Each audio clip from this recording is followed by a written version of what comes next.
Well, Happy New Year. Welcome to 2019.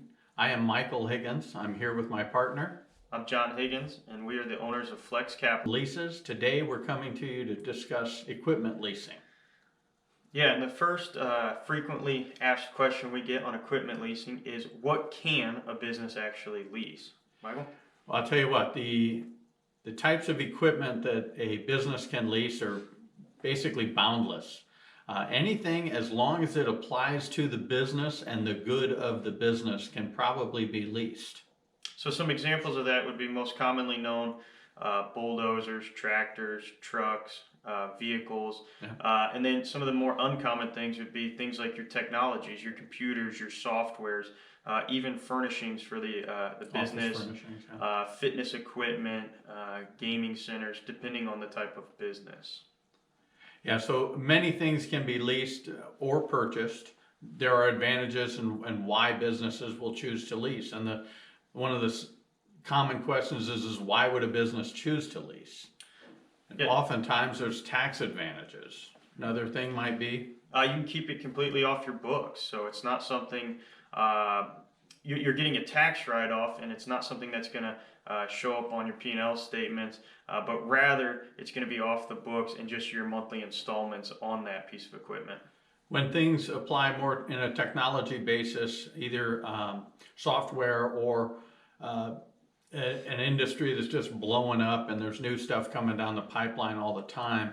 Oftentimes they'll do it because the equipment they're leasing is going to be obsolete in 3 or 4 years. So they're going to lease it for a short period of time and upgrade with new equipment as that time permits. Yeah, it allows you to keep up with the times and the newer technologies. And another question we get often is, who leases? Leasing is a $1.2 trillion annual business. More than 8 out of 10 businesses existing today leases some portion of their equipment, either the office or industrial equipment. Yeah, and as we mentioned before, there's a number of tax advantages to leasing the equipment. Again, it's off your books. You can write 100% of the lease off, and nobody knows you're leasing. I mean, you could look at 2 people with the exact same software or the same bulldozer. Nobody knows if one's leased or purchased. So there's a lot more financial advantages in the lease. It's a big cash flow advantage. So there's the tax implications certainly, but it's a cash flow advantage on your books. I'm not your tax attorney, but you'll want to discuss that with your CPA or your comptroller with regard to that. Yeah, and another thing to discuss with your CPA or your accountant might be, what are the common lease terms? What's going to be the best for your business and make the most financial sense? A lot of people get confused here in, they see on television advertisements for automobile dealerships doing special leases or so much a payment. Those aren't leases. Those are often requiring quite a bit of money down to get to that payment. Those payments don't include tax, various things. Well, we structure a lease differently in the industrial world or in the business world, and you have the right to do such a closed-end lease, or oftentimes we'll lease it down to a single dollar or a small percentage, allowing you the flexibility to either choose at that time to buy it out, or you hold that equity, or simply turn it back in. And in those structures, we're gonna go with a percentage more applicable to the actual value at the time of the end, so that you can walk away. Yeah, and let me try and clean that up a little more too, because when you're doing an automotive lease as a consumer, you have a very high residual, typically anywhere from 45 to 70% of the original value of the vehicle. When you're doing a commercial lease, even when it comes to buying a piece of equipment or a vehicle or software, you're running that lease down to a small percentage of the original value, be maybe 10% of its original invoice, or as Michael mentioned, even as low as $1. That gives you the option to buy that out at the end, writing off 100% of it throughout the term. Typical terms are going to range anywhere from 12 months and can go as much as 84 months. Typical leases are going to be based around the usage life of that particular piece of equipment being leased. So be it technology, vehicles, or if it's, yellow iron out there, agricultural equipment, those are going to have longer lifespans than things in the technology world. So I've got a question that's often asked. Where does a business go to lease the equipment or to lease the technology? Where would someone go for that? Well, you can go a lot of places. We'd recommend FlexCapital. Here's a careless plug. We We of course recommend FlexCapital. That's right. There's a number of different brokerages out there, commercial lenders. Of course, we're with FlexCapital. We recommend ourselves. Sure.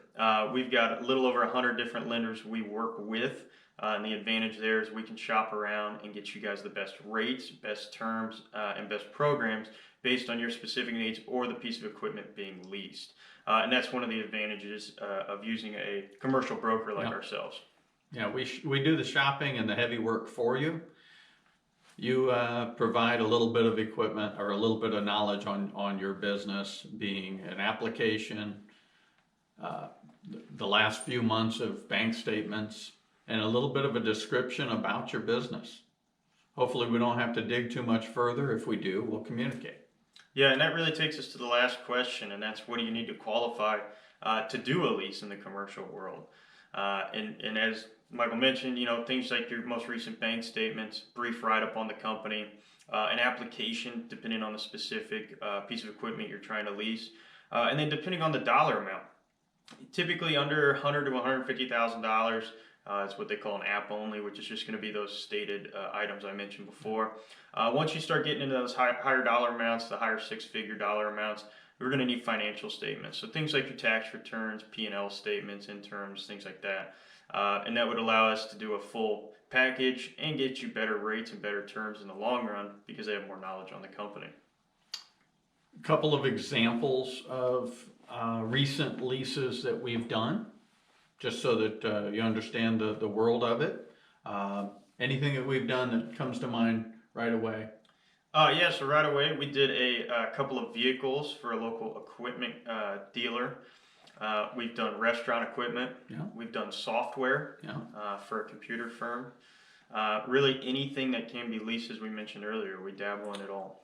Well, and there are auction houses all over the country that deal in yellow iron construction equipment, road moving, you name it. We can work with those directly or indirectly. So if you're trying to acquire equipment and you're going to participate in an auction, let us know. Let us get a little bit ahead for you so that we can tell you kind of what you're looking at. Happy to do so. If you have any further questions, please leave a comment down below. Feel free to like and subscribe. We'd love the participation there. Yeah. And if you have any questions on future videos or suggestions there, let us know.